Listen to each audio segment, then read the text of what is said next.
So let's review this little Earthrise Cliffjumper. Let's have a closer look at his face. There you go, you can see his head looks absolutely wonderful. I like his little pursed lips expression.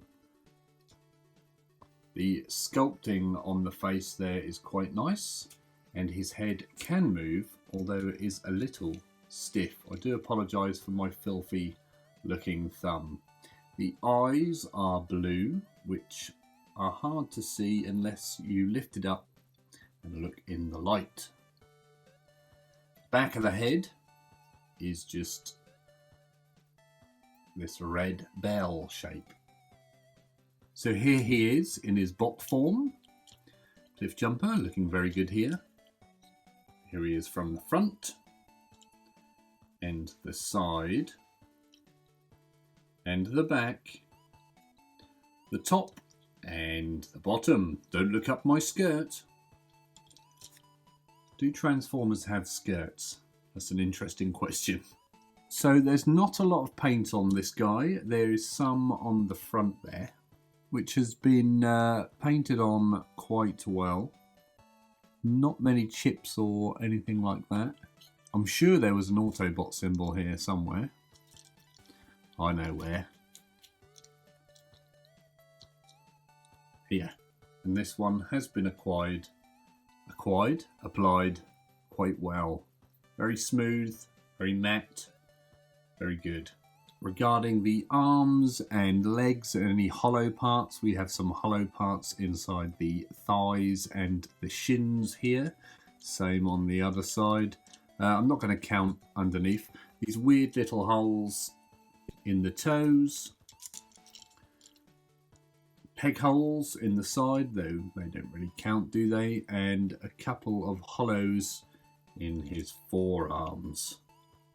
There's some nice detail up there on his shoulders. Gives him some weight. Still a light plastic, but makes it look that little bit more heavy and metal styled. Some nice detail on the parts of the arms that you can see. Some little ribbed areas on the arm. We can see the individual fingers. We have an arrow of sorts pointing to his crotch plate. We have some interesting, I think this is paint on the back window. It hasn't gone over the line anywhere. The paint of the rear of the car or back there is quite well applied, no issues there. As we said before, the detail on his face is quite nice. The sculpting is very good. Some detail here on the shins, which is quite nice.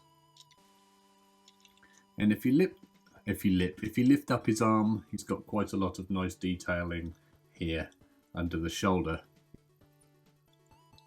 Moving on to the joints now, we can see his head turns very stiffly.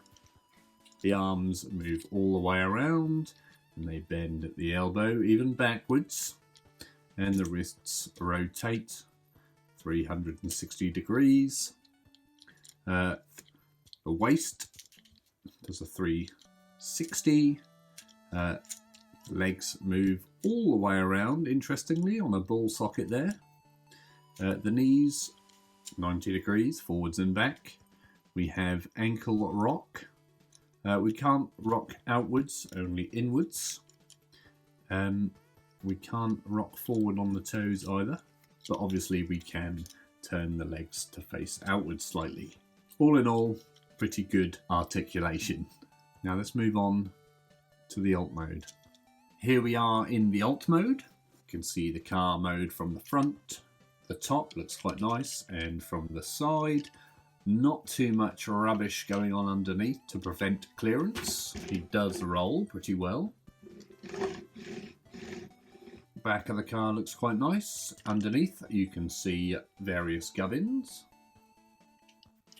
One thing I do notice is these wheels are a little skinny for me. I would rather they were a bit chunkier.